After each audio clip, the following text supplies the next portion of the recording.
জয় শ্রীকৃষ্ণ, রাধে রাধে। আমি পদ্মা বিশ্বাস।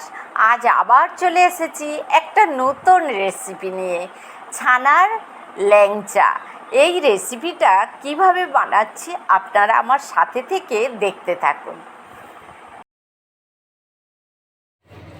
ময়দা দিয়েছি একটু ছানাতে, ময়দা দিয়ে এটাকে দারুণ করে হাত দিয়ে ডলে ডলে করব, যাতে ছানার ল্যাংচা করতে পারি। পনিরের ছানার ল্যাংচা করছি। ভালো করে মেখে মেখে ডলে নিয়ে এখন এইভাবে রাখছি। এবারে পরপর দেখুন কি করে করছি, ঠাকুরের জন্যে বানাচ্ছি আর কি।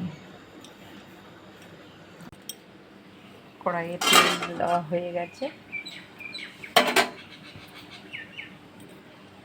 তেলটা একটু গরম হোক, ধোঁয়া ছাড়লেই একটা দিয়ে দেখছি কড়াইয়ের তেলটা কতটা গরম আছে। না, গরম হয়নি, গরম হয়নি।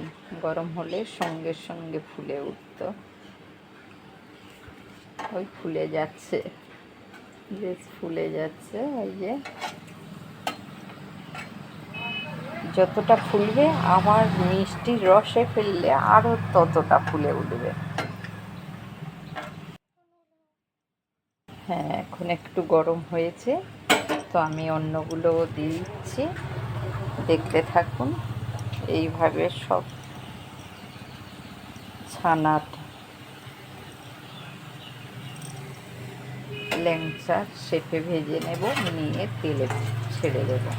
ওটা আগে দিয়েছি, প্রায় হয়ে গেছে, ওটা তুলে ফেললেই হয়। ঠাকুরের মিষ্টি বানাচ্ছি এটা।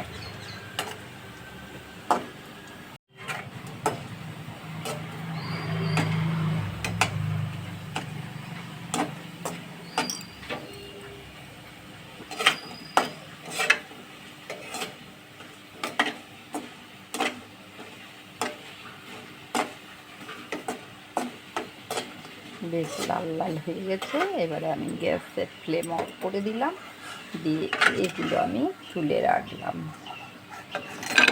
এগুলো আমি মিষ্টির রসে ছাড়বো।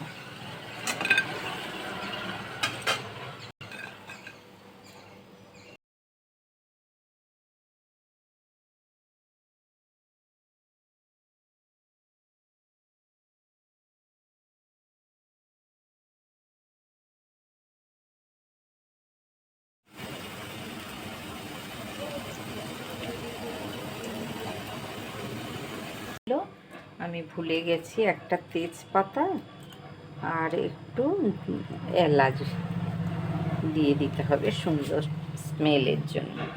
এবারে আমি মিষ্টি রসগুলোতে এগুলো দিয়ে দিই।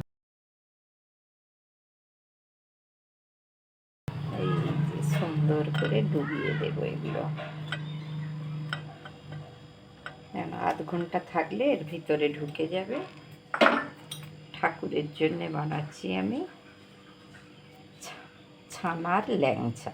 পুরো চিপে লেবুর রস দেবেন, আর এই যে একটু ঘি ছড়িয়ে দেবেন, এই ঘি ছড়িয়ে দেবেন, খুব স্বাদ হবে ল্যাংচা।